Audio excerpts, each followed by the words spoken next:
People often ask me how I manage to stay positive and keep moving forward and rebuild my life after everything that happened. And I'm sure a lot of you are wondering the same thing for yourselves. If you've experienced grief, trauma, loss, how do you keep going?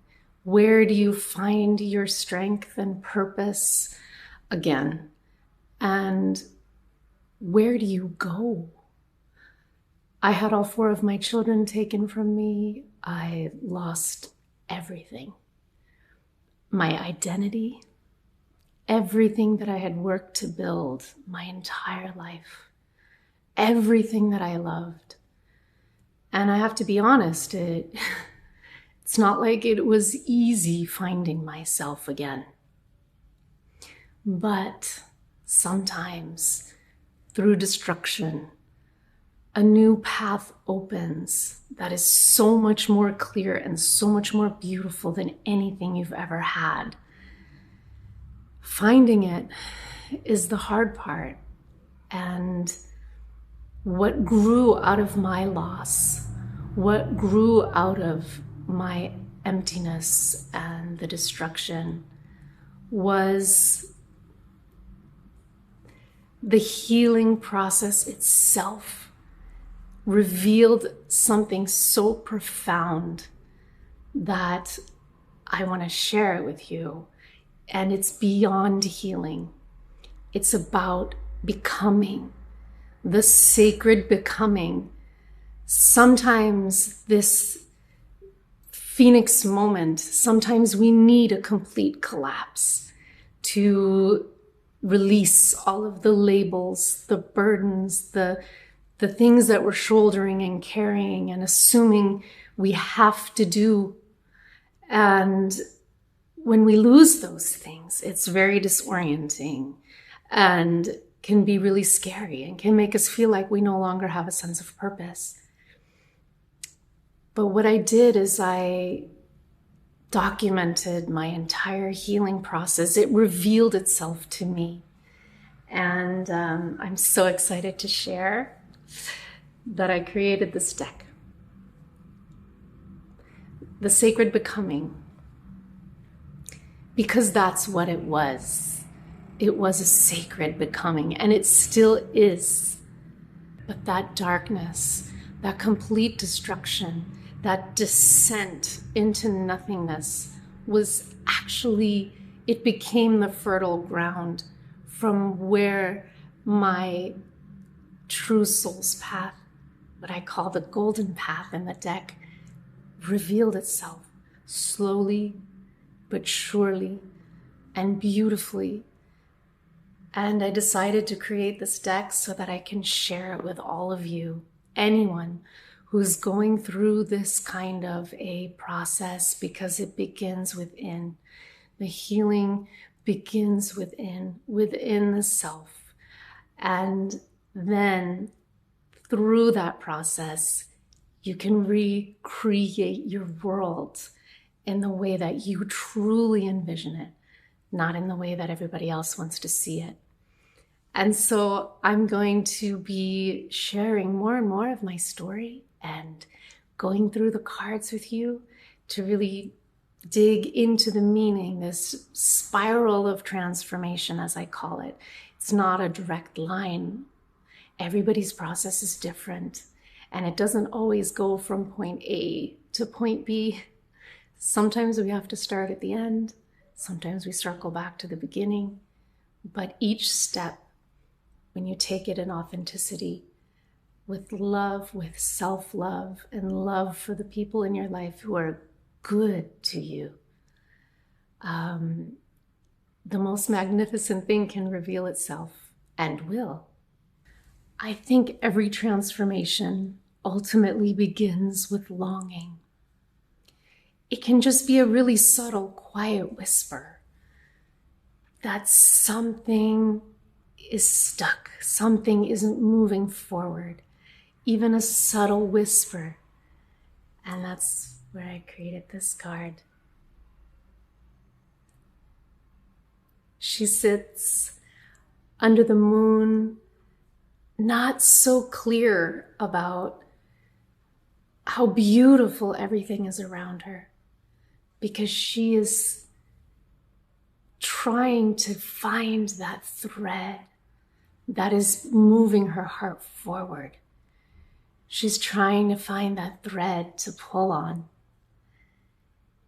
And it's from that longing, from that heart space, that the messages come. And that's what this card represents. I experienced longing many times along my journey. I was longing for something different, even though my life may have seemed beautiful from the outside. I was longing for more. After they took my children, I was longing for my children, and I still do today.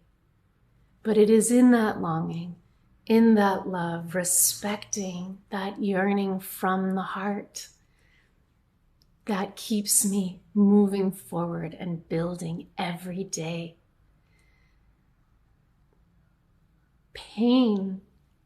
Painful feelings are messengers. They're messengers from your soul. And it's important that we honor them and listen to them and care for them with kindness and respect. I'll never forget the day, that moment, when I finally accepted what was happening. My children were gone. My life was gone. Everything. I was completely alone, without my identity as a mother, without my career. We had moved to Mexico. I didn't even have work papers.